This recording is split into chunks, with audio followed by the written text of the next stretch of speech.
Hey everybody, welcome back to Keeping It Real with Tiff and Carl. I'm Carl Rabun, And I am Tiffany Salcido. Very and we excited are, today. excited all over the place. It's the second half of the year, a new fiscal year. If you guys don't know, if you know, you know, right? If you don't, just be glad you don't, right? But you know, new ways of thinking, new opportunities, just a bunch of different new stuff, right? So, yeah. So, how are you feeling in this second kickoff of the second half of the year there, Tiff? I'm a little nervous, not gonna lie.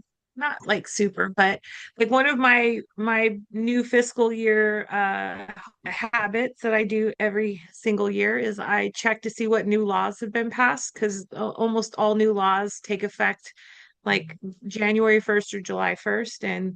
And there were none that were applicable to me and my lifestyle. So I was pretty excited about that. Um, I'm a little nervous. There's a lot of stuff going on. We work mostly with government and, you know, for vulnerable populations, and there's a lot of big changes happening with the work that people do with vulnerable populations. And so right now, a lot of unknowns and not knowing what this next year is going to look like, but I'm pretty optimistic. I feel like everything works out in the end. So, um, just curious to see what's going to happen. And we may not know that for months and months, but until then, keep on trucking until we can see where the cards lie.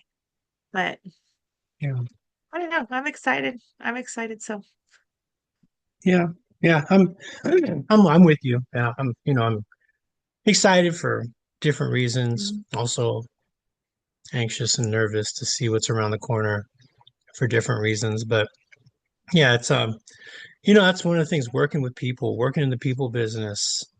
We're very often vulnerable to the whims of people, right? And people mhm. that we put in leadership, which is such an important understanding of why we even have that focus in our podcast, in what we talk about. We always try to come at this in a couple of different ways. We come at this in terms of our jobs as coaches and as trainers and our experience as coaches and trainers in the human service field and government service, and then also in leadership, right? In leadership in all areas, which, it's definitely, something to think about where, our leadership, why they're there and what they're doing, and what they're doing to make sure that, their people are taken care of, right? It's such an important thing. As I think I've mentioned before, one of my favorite quotes on leadership is a leader is somebody who will take you places you don't usually want to go, right? Mhm. That you trust them to go into those places. And so, it's really an important thing to have that trust and confidence of your staff. Leadership gives you power, but it also gives you responsibility. I don't know if you've ever watched the Spider-Man movie, right? I know I had to throw some Spider-Man webs real quick. Yeah, Yeah. So, with great power comes great responsibility, but I think some people just see the power, yeah. right? And if you live your motto of what's that song? Money, power, respect. Da, da, da, right, so Oh, there was but another money over something else that I was thinking of, MOB, but we're not oh, going there. uh-huh, yeah, exactly. Ask Lil Wayne, he'll tell you, right? Yeah, So yeah, but just making sure that we care for our people, and that's really the focus on our podcast, right? It's great to be a leader. It's great to have the money, power, respect, right? The ability to say no to things, to be able to make decisions. But what do those decisions mean to everyone else who is looking at you for direction, right? So it's right. we try to mix that in every time, every chance we get. Most of our topics are about something like Hmm. that, right? More about the who than the what, and we're gonna continue to keep doing that. So Yeah, yeah, yeah. I don't know if I necessarily have like a favorite leadership quote. However, like one of the things that's always important to me and what I'm paying attention to for my leaders is something that Brene Brown says, like courage over comfort, and do we practice our values, not just profess them? And I think with any good leader in whatever, whether it's government, whether it's private industry or whatever it is, like almost every company, every organization, every county, every place has like some kind of mission or vision statement. Like what's their ultimate goal? What's their reason for existence? And if like leaders are not always making popular decisions, like let's just be honest, like there's always going to be tough decisions that have to be made. That's like one of the costs of being a leader is that sometimes people are going to be upset with you or, not be happy with the decisions. But if it's in line with the purpose or the mission or the vision, most people can get on board with it, even though it's going to be a hard journey. Where I get discouraged and maybe a bit resentful is when decisions are being made, but they're not in line or they're contradictory to like the bottom line. And I Mhm. think that's where a lot of people start to disconnect and disengage is like, I can be on board and I can follow you if we're going to the same destination, but your destination and my destination don't match. Like, I haven't worked in private industry for like 25 years or so, like for a private company. But I guarantee you, when I was a lonely little customer service rep for a huge telecommunications company, Pac Bell, I wasn't answering the phone going, "Oh man, how can I make the shareholders more money?" You know, like how do I make sure I serve this customer in a way that's going to get someone a really good dividend this year? That wasn't what like the purpose was for me. And so it was really about like how do I serve the people so they can use their phone and keep in contact with the people that they love and run their business and, do what makes sense for them. And so where like leaders, especially for example, if we go to like our big government leadership, these are elected officials and the people who, have put in place to make decisions on our behalf. Like I think a lot of disruption is happening because the decisions that are being made are contrary to, again, our vision or our purpose, like taxation with representation, making sure that we have people voting in our best interest. And so leadership has such an impact on everything else. And so if we don't have like that straight line to what the purpose is or that connection to the values or the goals, um, it just really has a disruptive effect on everything else. Like I don't know any other way to put it. Well, yeah, but it's just so important. I mean, that's why we talk about alignment, right? I mean, Yeah. if and I mean this is a hard needle to thread because we would hope that we're all in alignment of the organization's goals. Hmm. But when you have a large corporation or when you have shareholders, the needs of the shareholders sometimes do not match the needs of the customer, the needs of the Right. line staff. Right. And the best organizations are those that always have the bottom line needs um, as a guideline to be able to assure that stakeholders are getting the best bang for their buck, right? So that's that's always a challenge. That's where you see, private companies going public and visionaries getting pushed out because, their original idea of taking care of people in an affordable way gets moved out because their stock prices aren't going where they want to be and things like that. Yeah. Um, Yeah. and that's where we lose our focus. And so folks in leadership, especially middle level folks, you see people having competing pressures from Hmm. above and below. We need to hit these metrics, but we need to serve these people, right? Call center times. You need to make sure that every call is done within 2 minutes. But yeah, but what if this person needs two and a half? What if this Yeah. person needs 5 minutes? Right. So those are real things that people deal with, and not just in private industry. I mean, we talked about in public industry, right? In Yeah. public sector. This happens so often where the needs of the county, the budget, right, are not in line with the needs of the Right. people that we're serving. Right. Public public sector organizations are inherently to serve people. But Right. if we don't keep that in mind, we go off the focus, and now it becomes about pushing paper, being bureaucratic, which is usually the Checking the biggest boxes. complaints that you hear from staff, right? Yeah. Yeah. So and it becomes a CYA organization. And if y'all don't know what CYA means, look it up. It's not hard. It's Googleable, right? So go do Co- that shit. You know how I say it? Cover your assets. That's how Yeah. I describe CYAs. Cover your assets. That's the Some best way I can say it.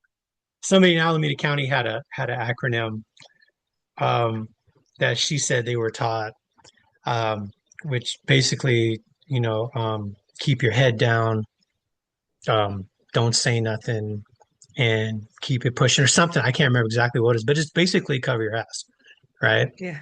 Yeah. And so it's like, well, what if you need to lift your head up a little bit to help a client, right? Well, Hmm. then you become like me and Tiff have sometimes probably been known by our direct supervisors as troublemakers, rabble rousers, people who don't work well within the system, right? Hmm. And what if the system is not working well for the people that the system is supposed to serve? Yeah. Yeah. I That's spent a that's lot the of time in challenge. the principal's office. Definitely spend a lot of time in the principal's office for sure. And if you got a Um, cool principal, that works. But if you've got yeah. a principal whose job it is to get to retirement with little to no waves, then that's a tough place to be. Well, I just would like to say for the record, I have outlasted many of those principals who have tried to put me in detention and realized that's not probably the best idea. So, Yeah, not yeah, I'm not I don't cause trouble. I want to just protect my reputation here. I absolutely do not cause trouble for the sake of causing trouble. I absolutely am not going to do like join in groupthink and do stuff that doesn't like have a purpose. And so I'll be the first to say that help me understand like how that makes sense. Help me understand how that's going to help people. Help me understand how this is a good use of public funds. Help me understand like I'm going to challenge it, not because I am disruptive. I just am logical and I want to make sure things make sense. And I hate wasting time and I hate wasting effort and I hate doing things that don't benefit people. So if you're asking me to do stupid things, I'm going to call you on it. And if you can explain it to me, maybe I'm not understanding it. And maybe you can help me understand the context or the value or the purpose or why we're doing it that way. And if you can help me understand that, I'm all on board if it's going to help people. But if it's to make life harder for people, you can kick rocks with no socks. I'm not doing it. I'm going to find a way around it. I'm going to learn the rule just enough to get around it. And you can be mad all day. Cry about it in your office. Just saying. yeah, I'm not going to do things to hurt people. It's just not who I am. I yeah. won't do it. I refuse. Yeah, I hear you. But the problem is people who have moved up or have been there for a while, they become they become invested in the organization, but they also become invested in their role in the organization and what the organization owes them, right? Right. So you Right. got And people that have avoiding been there, discomfort. Yeah. sure, avoiding discomfort, so I'm not happy here, I want to leave, but I'm 2 years from being vested, right? Right. Or going from 50% retirement to 75% retirement, and then, or, this job is going to pay me more. I don't necessarily want to do this, but it's giving me more money. My rent just went up, or, all those different things like that, are competing pressures for us to follow our values, our things that are important. What is it that we want to pursue? What dreams do we want to chase? And for some folks, your job is not tied to your personal dreams, your personal ambitions, your Hmm. Hmm. passions.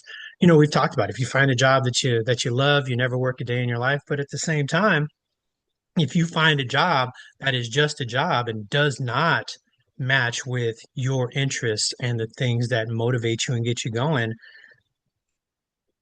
is that something that is beneficial to you? Are you beneficial to that organization?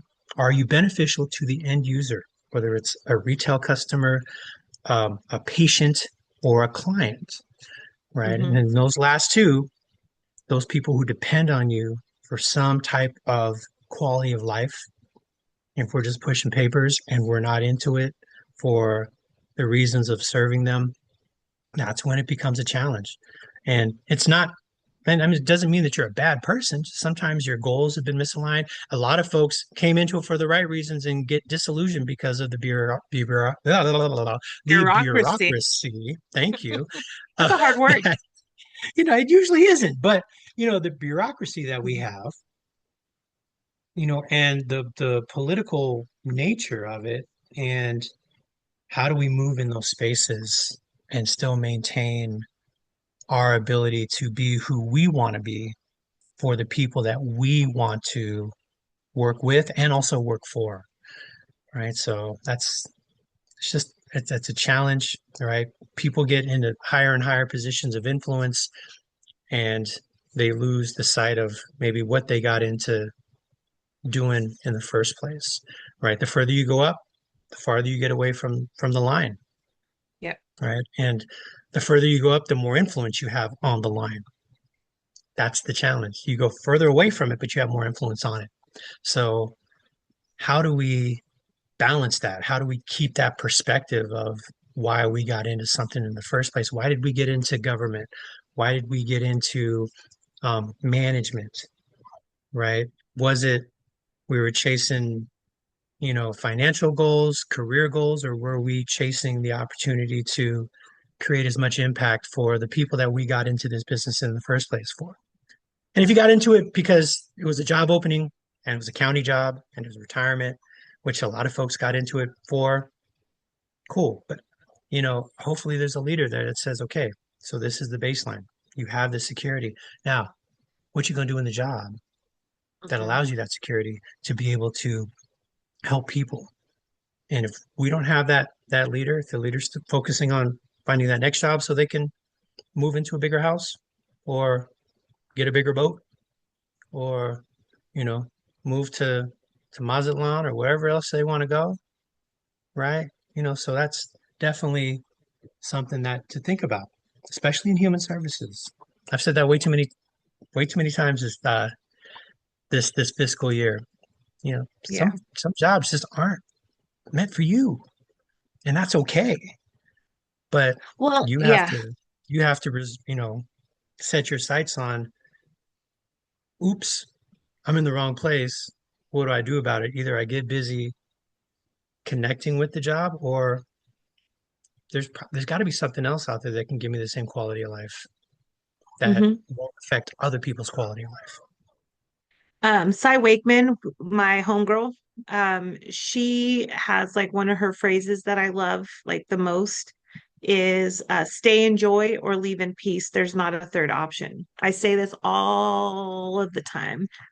And I live it too because I too, when I started human services, by the way, I didn't start for any noble reason. I wasn't like, oh, I'm going to go give back to society. Like, no, I lived in a small town and you either work for the phone company, you work for the school district, or you work for the county. And I had worked for the phone company for 5 years. I hated it, didn't want to do it anymore. I didn't want to go to the school district because I don't like kids. So I didn't want to do that. And so the county was like the only option. And, the other thing too is people were like, oh, go get a county job. Those people don't do anything. And I was like, bet. Like that sounds amazing. That's right in line with my career goals is to do very little. So I'm right in line with that. But that wasn't true. I did get hired with the county, and again, most of it was because they had health insurance and air conditioning, two things that I really cared about at the time. Um, and I stayed, but I stayed because I really loved helping people and stuff that actually mattered, like There's a joy that comes from knowing someone came in, not knowing where their next meal is going to be, and then they have food for the next month. There's a joy that comes from, a parent who comes in wondering how they're going to put diapers on their baby, and you can help them get money to, meet their most basic needs. Or letting someone know they got approved for medical insurance and now they can take their sick child to the doctor for that earache that they haven't been able to go to school for a week. Like those are things that you were doing. It's worth your time, it's worth your effort because it changes people's lives for the better. So I found a way to stay in joy with that. And there's also a lot of stuff that happens behind the scenes. I rarely had problems, by the way, with like clients, like the people receiving services. I very rarely had someone that really kind of pushed my buttons or challenged me. Not to say that there weren't a few, but for the most part, I could be like completely compassionate and understanding and empathetic to maybe why people misbehave or are not as kind as you would prefer them to be, whatever it is. Where I think I struggled the most was with the leadership, where they were pushing like KPIs, right? You got to do this, you got to do that, you got to do like key. What I don't even know what KPI stands for anymore. The key process indicate. I don't know. Anyways, the point is that it was all about numbers. You had to get this number, you have to get that number. Which again, the work has to get done. I'm not opposed to that. But at the end of the day, we're a people centered business. At what point do we start caring about the people? Like, I know you want to get these 80% done by this date. Cool. Like, let's do that, but not at the expense of being kind and compassionate to the people who are in need right now. And so, um, that stay in joy, you really have to like connect back to why you're doing the job. And it may not be like the love of giving back to society. It could be like, I really like not being homeless, right? I really like having health insurance. I really enjoy having a pension. And if that's what keeps you there, then like stay, enjoy, and do the job because you're getting a benefit out of it. It doesn't have to be some altruistic, I'm changing the world. Like if that floats your boat, let it float your boat. But if it doesn't, like find something that makes you be good at your job because it Mhm. matters. And when you can't, when all you do like is come in and complain and blame and moan and whine and bitch about everything that you have to do, and you're not feeling like there's any value to it, then leave in peace and go do something else. you know don't stay in hate and stay in sabotage and stay in misery and stay in bringing everybody else down. Like get your shit together and find a way to love your job again, or at least love the benefits you derive from it and keep that in mind. And if you can't do that, then by all means, you're not a hostage, go do something else. It's not always an easy choice, but it's still a choice. It's still a choice. And so make a good choice. Quit making everybody else miserable. Everybody hates you. Nobody likes you. I had to tell you. I hear you, and but that's like you said, it's a choice. But you also mentioned, that Brene Brown quote about courage, right?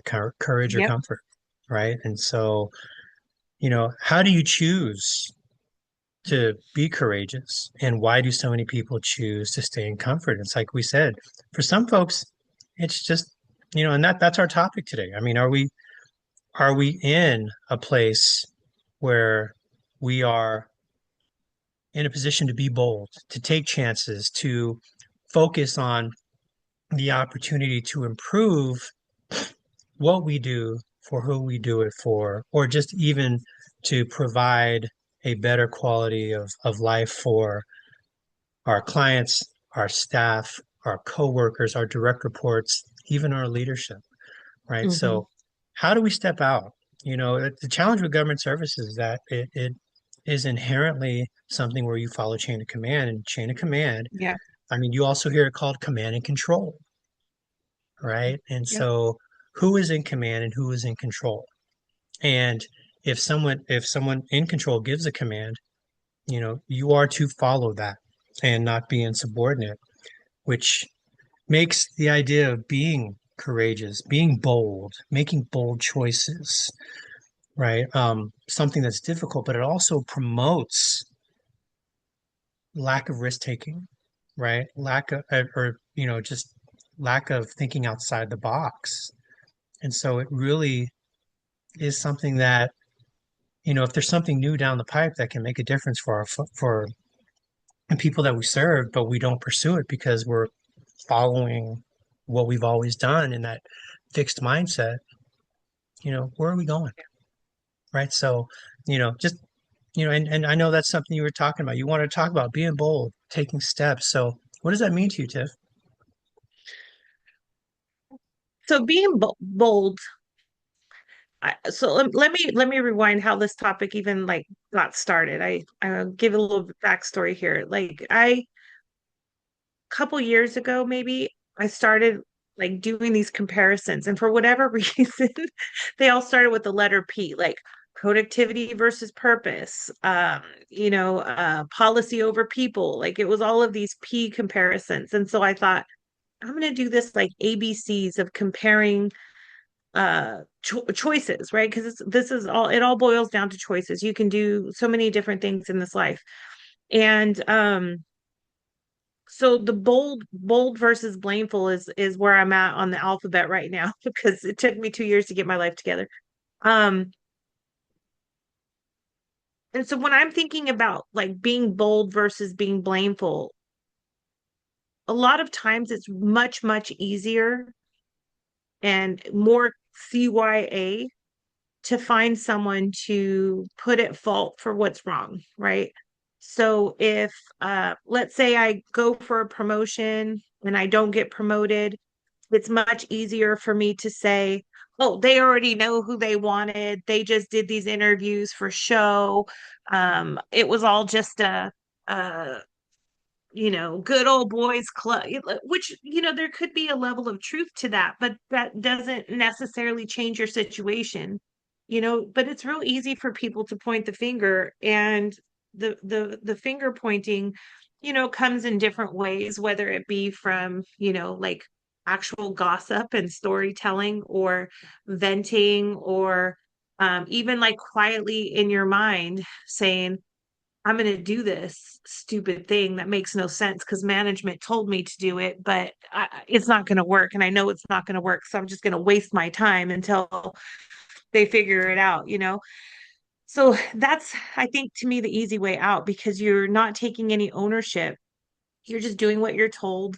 You're going with the flow. You're following the policy. You're, doing the rules as was described to you. And again, there's sometimes you're in a juxtaposition where I know it's the wrong thing to do, but that's what I was told, so I'm going to do it. That to me is very blameful, right? So then when the stuff hits the fan, and it does, like bad decisions have consequences, and so now we're at that consequence, we're at the find out phase. And they're like, well, I just was doing what I was told. I knew it was a bad idea, but nobody listened to me. So that to me is being blameful. Being bold, to me is the opposite of that. You have to really be brave and be willing to challenge the status quo. Be willing to say your concerns, share your position, share your feedback. Sometimes to try something that's never been done before to see if it works, like to be experimental, to break that mold. We didn't get our top 5 today, by the way. We went right into this topic, but we'll get to that. But one of my top 5 is this book called Orbiting the Giant Hairball, and really kind of like staying within the perimeters of your rules and regulations, but getting to the outskirts of them where you're not breaking rules, but you're bending them enough to be helpful. And so being bold is like being willing to take the heat that comes from being in the kitchen, but you're in there for a good reason. And so you're willing to do that. I cannot tell you how many government workers that we engage with, or that I engage with specifically, because I'd like to believe that I'm pretty bold. I'd like to believe that I try to be bold. That will be like, I couldn't do that. I would get in trouble. And I say, what trouble would you get into? And basically, it boils down to my boss might have a hard conversation with me. And so, one of the things, maybe it's not the best advice to give, is as long as you're not breaking any rules and any laws and you're not on probation, like they're not going to fire you for having an idea. You know what I mean? Like you're not gonna lose your, are you afraid of a tough conversation? If that's the worst thing that could happen, then it's worth the risk. But again, I spend a lot of time in the principal's office, and so I'm okay with that, but not everybody is. And so for me, being bold means you're willing to challenge the status quo. You're willing to challenge authority. You're willing to break the mold. And I'm not even going to say think outside of the box. I'm going to say to think within the box because government, you don't have a whole lot of ability to like be out of the box. There's a very solid box that we have to fit into. But really challenging like what we're doing and is it still effective? The best example I could give you is working from home. For years, people coming to an office working in government are like, why do I have, I'm just sitting at a computer all day by myself. Like, why do I have to come to an office? I could do this from my house. And it was always like, oh, no, no, there's no way we could have you working from home. There's so many security concerns and confidentiality, and we blah, blah, blah, blah, blah. Right. And then the pandemic happened, and we had no choice but to go work from home. And all of a sudden, it was possible. And it was a bold move. It was a bold move to take these chances, but we had no other choice. And then the pandemic kind of fizzled out. And what happened? We went right back to life as usual. And so we saw productivity spike. We saw people being, more engaged. Believe it or not, people were doing better working from home at least 3 or 4 days a week. But we went right back to we need people in the office. And now we can't fill government positions. Nobody wants to do it anymore.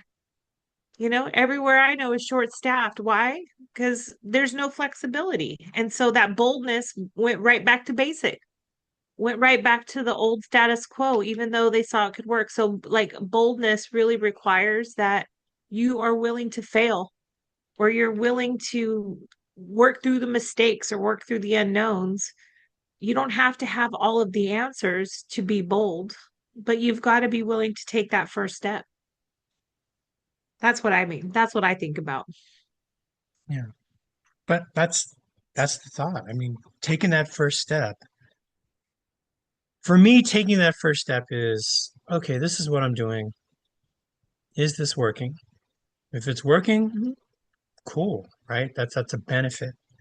If it's Right. not working, you know, what might need to be tweaked? We don't have to throw the baby out with the bathwater. Oh, I hate that metaphor. I shouldn't use that. We don't have to just dump everything and start all over or build Right. from scratch. There's a lot of stuff that works well. There's a lot of people who work well and that really care about what it is they're doing. That's Right. fantastic. My idea is how do we get those folks who have kind of lost that focus or maybe are searching for that focus? Why is this something that's important to me to go that extra mile? What is within this job that will keep me focused, keep me composed when I'm dealing with a difficult conversation, or to speak up when I don't really know if it's worth speaking up, or every time I do, either I get shouted down or people just ignore it. Right. And so it's hard when you're working in that type of culture. I was just having this conversation on Monday. What do you do when you have a culture of keep your head down and Hmm. get through the day? And if you're in survival mode, because that's what our brain wants to do, right? Our brain, and this is the problem, our brain wants Hmm. homeostasis, right? We want to know what to expect, right? So if something is there and it works, that makes our brain happy. If something is there that doesn't work, our brain still wants to say, how do we know? Is it worth speaking up about? Is it worth doing something about? Right? Because on this side, there's something that's an issue, but we know what to expect here. Yeah. So is it worth upsetting not just other people's apple carts, our own apple cart?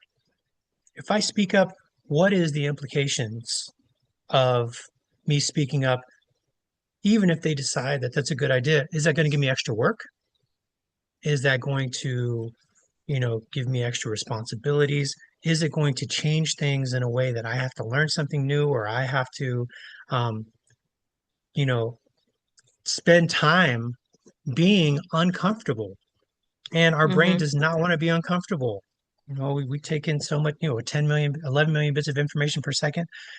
That's a lot. Our brain barely gets by already. We're treading water on a regular basis, and now something new is coming along that's going to upset our status quo, our equilibrium, our homeostasis. How do we get past that feeling of this is uncomfortable?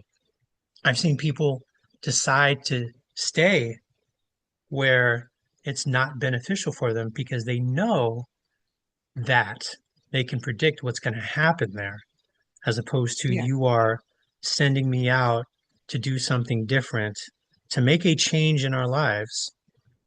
And I don't know what that's going to look like. Or the last time I tried it, it blew up in my face, Yeah. right? Or there was all these extra things that not just changed the nature of what I do on a daily basis or my job, but Hmm. my identity to the people that I love, that I care about, to myself. And Yeah.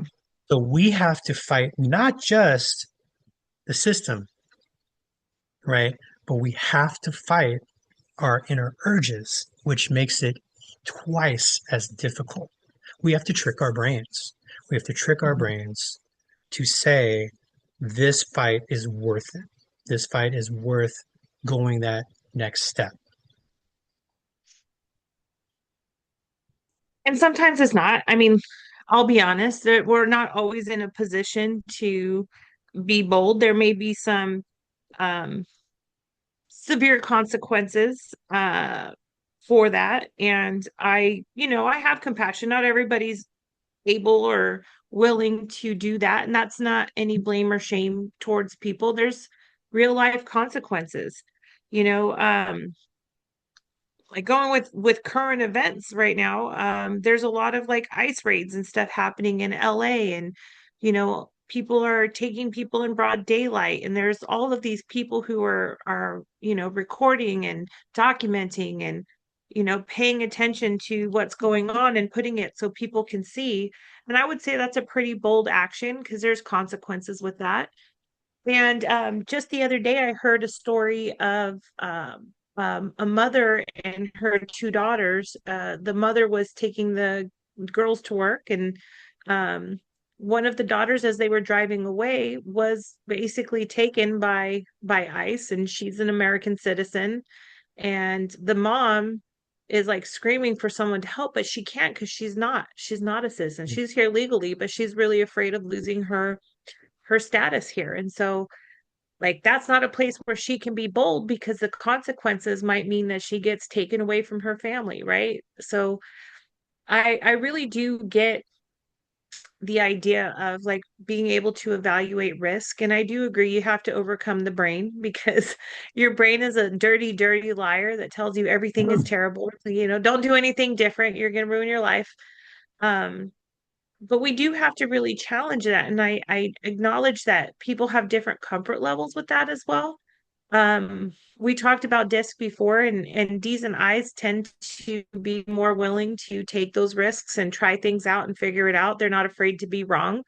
They're just, pretty decisive and can act fast.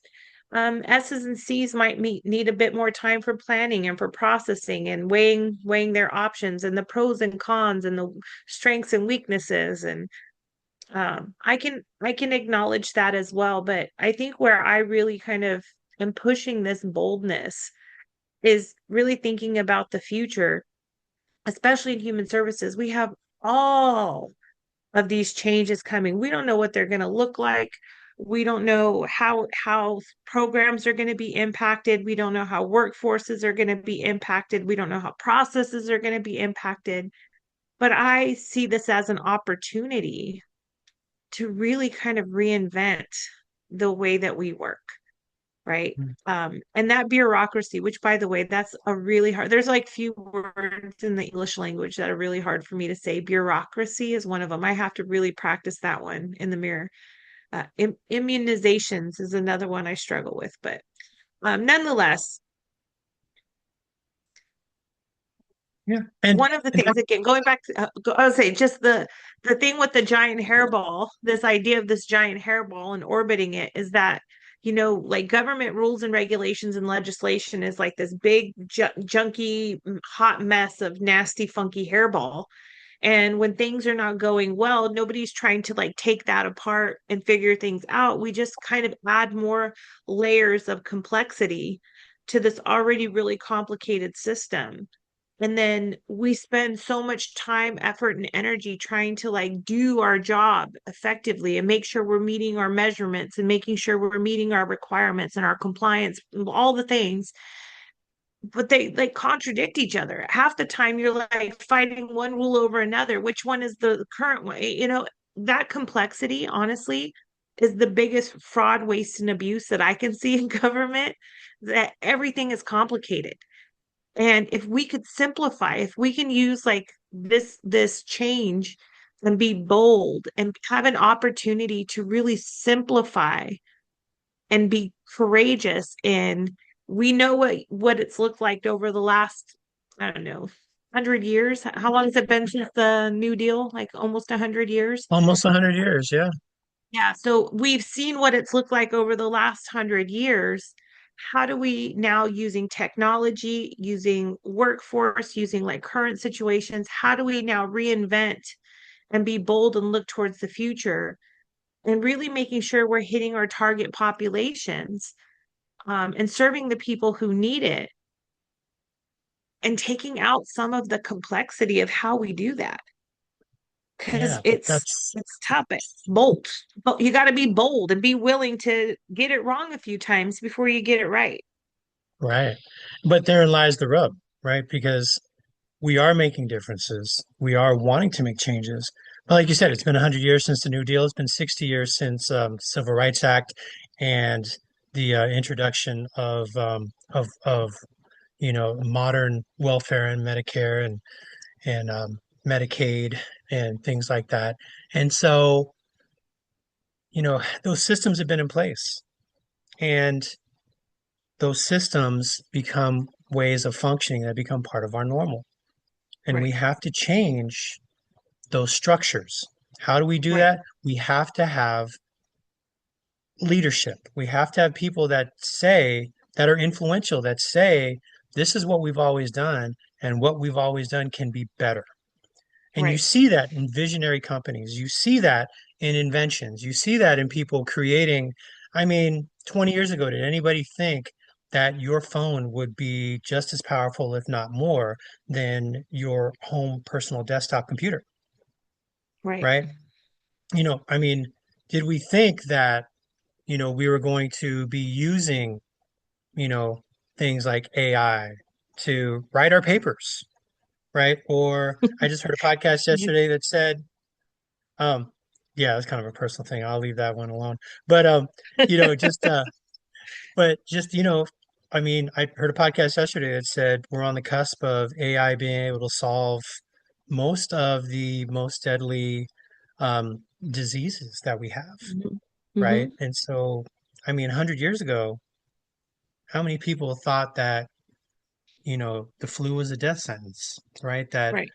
polio was a death sentence, right? Tuberculosis was a death sentence. How many people 40 years ago thought AIDS was a death sentence? I mean, how many people are Mhm. living and managing AIDS now, right? And so, Right.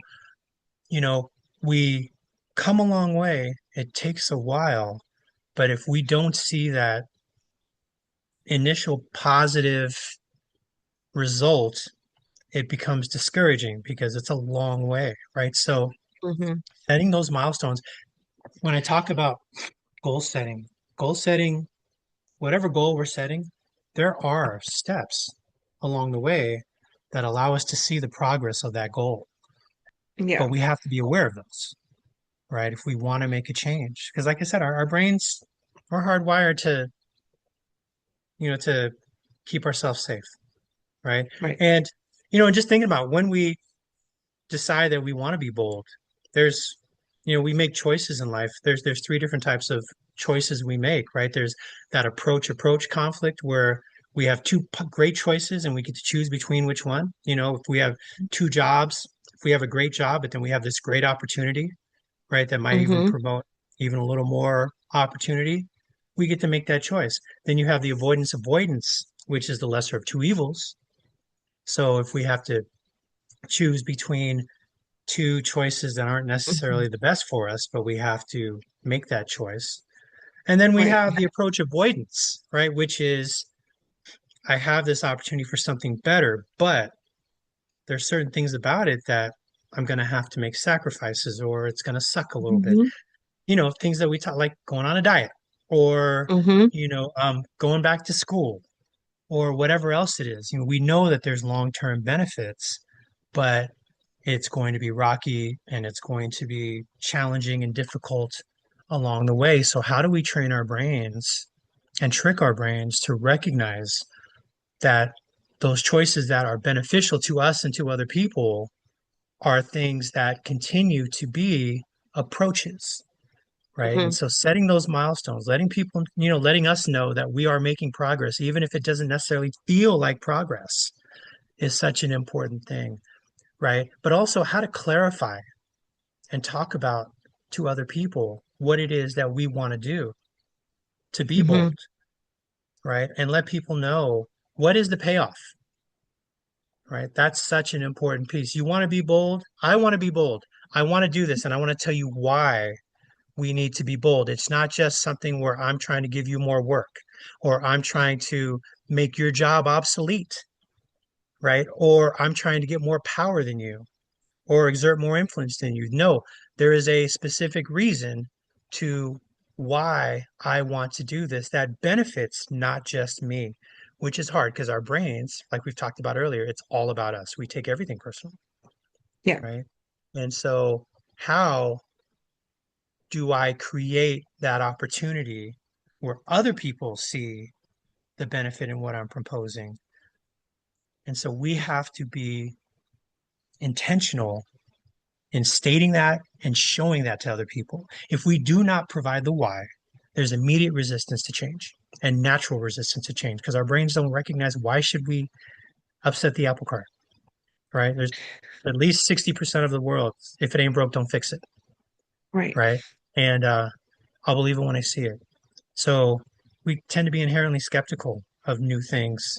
Those late adopters, like you'd like to talk about. I'm a late Right. adopter, right? I was one of the last of my friend groups to get a cell phone because I just, oh, well, if somebody needs to get a hold of me, I have an answer machine at work and at home, right? And Right. I'm not spending that extra money. And, the cell towers, they're new, so there's not a whole bunch and there's no service and I don't have to pay roaming and all this nonsense that I told myself.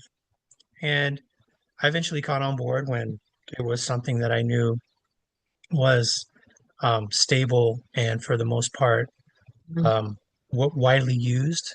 So, Right. and then now I can't keep the damn thing out of my hands, but you know, Like it's everybody else. that's right, right. Yeah. Well, okay. So this goes back to when we talked about change management, right? And Mhm. the conditions for successful implementation and the value behind like having a clear vision or goal, and also really talking about incentives. Mhm. What value am I getting from this change, and how do I kind of keep that in mind in navigating through some of the discomfort of being bold and trying something different?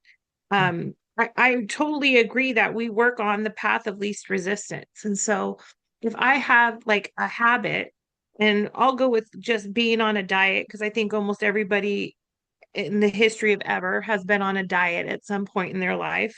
Well, most If you people who have haven't, sexy bodies like us, have been on a diet. So, well, yeah, diets aren't always to lose weight. Sometimes people are looking to improve their health, to manage their diabetes, to, yeah, bulk up. I've known some people who are looking to gain weight. Their body's just naturally very slender and they're looking to bulk up a bit. So people have been on yeah. different diets for different reasons. It's not always to have our sexy bodies.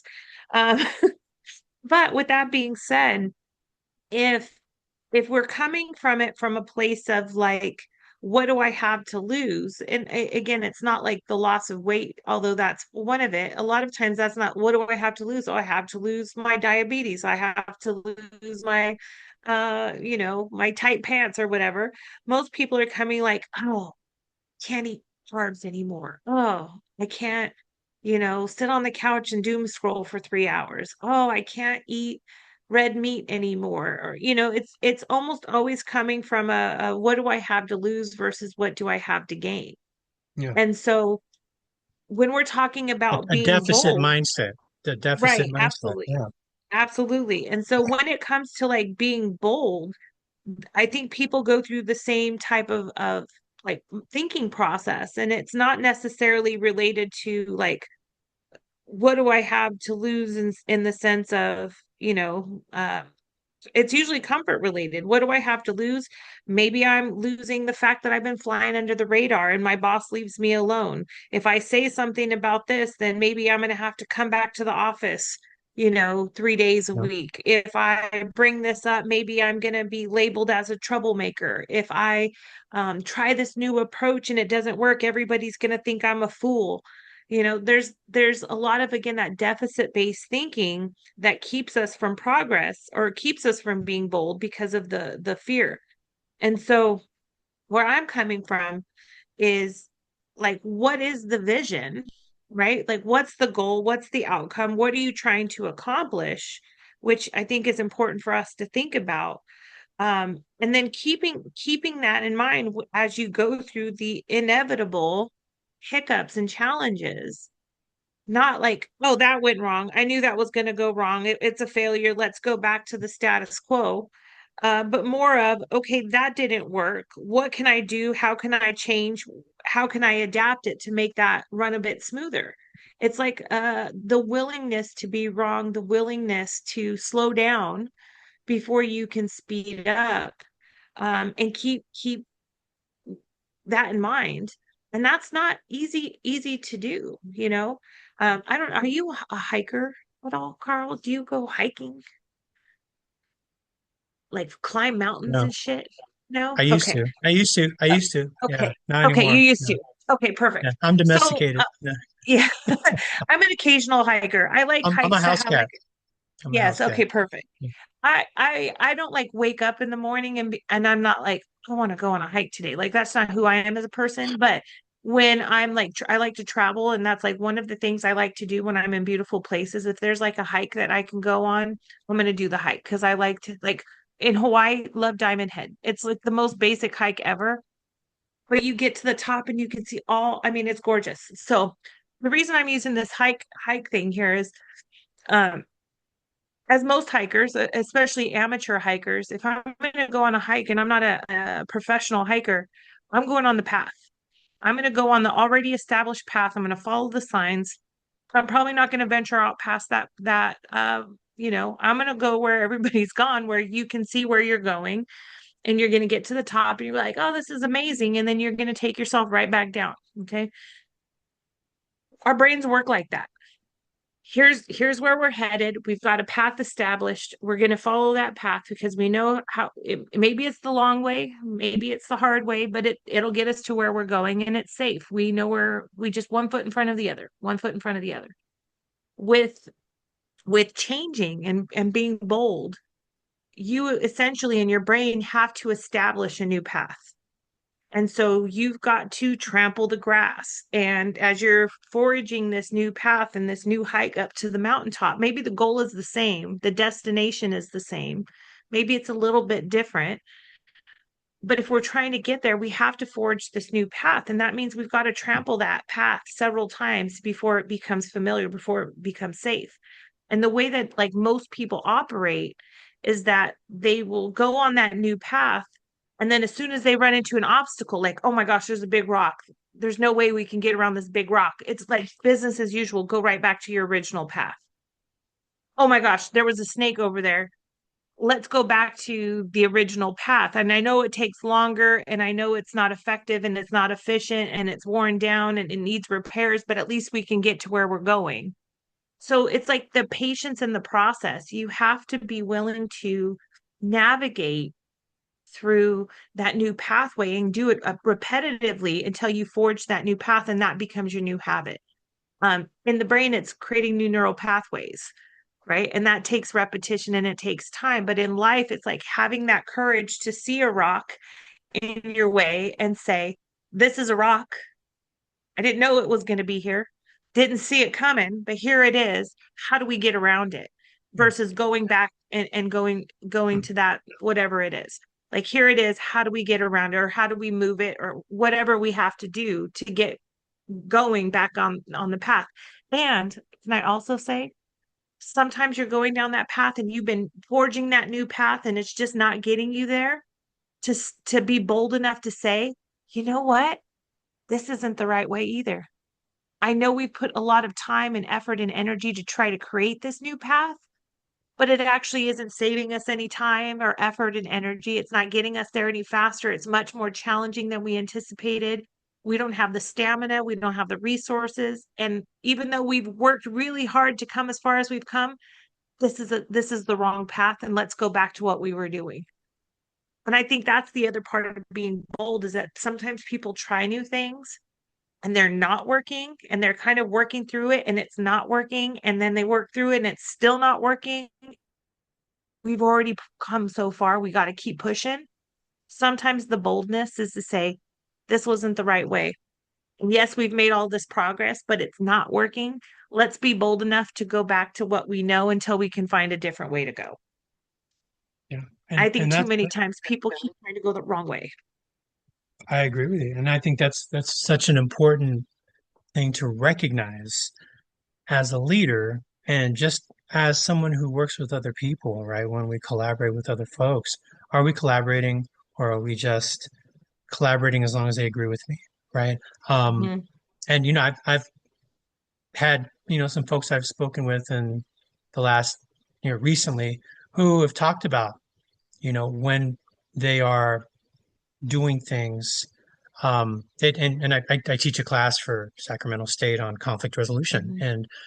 and I had a student who was talking about a time where they had proposed a way to take the meeting notes and to for a large meeting with leaders and push out the after action report, right?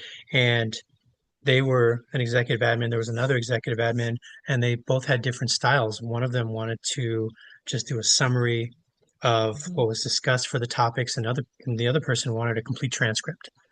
And so they butted heads about it, and they couldn't see the benefit of either one, right? And how Mhm. it would work.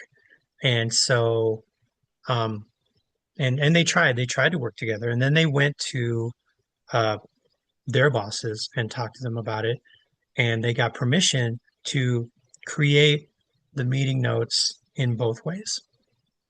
And Mhm. so it was kind of a competitive thing. Well, I think I'm right. Well, I think I'm right. And then what they found was that some people really valued the transcript, some people really valued the summary, but their bosses said, could we combine the two? I said, what do you Yep. mean? Well, could we have, a summary, a brief, a paragraph of what was important with specific points within that topic that really stood out, maybe in verbatim. Mhm. And so they created a hybrid meeting notes that worked for most of the people. Those people who valued either one saw the value in both of those. And they said it really worked. And the hardest thing was for both of them to say, yeah, I guess it works, but that's not how I would do it. Right. Yeah. So, Yeah. I mean, that's something that's bold. That's Mhm. bold to say, this isn't how I would do it, but it's working. Right. Right. Rather than this is not how I would do it. So I'm not gonna put as much effort into it because yeah, maybe they want some of what I want, but if it ain't me, then it's not me. And that's really a Mhm. defeatist attitude, but that's where our brain wants to be. Maybe, why are you adding, specific verbatim when you know that it's a waste of time? Well, it might be a waste of time for me, but there are the majority of folks who actually value that little bit as opposed to TLDR, right? Can you sum up those things? We know just in Myers-Briggs and DISC, some of us like tons of context and some of us want bullets, Right. right? And if we Right. it can find a happy medium there that satisfies both, then we will be in a much better place where we capture more people in the idea of consensus rather than 100% agreement. Yeah. No, I absolutely agree. This concludes part one of our episode. Stay tuned for part two, coming Tuesday to all major podcast platforms.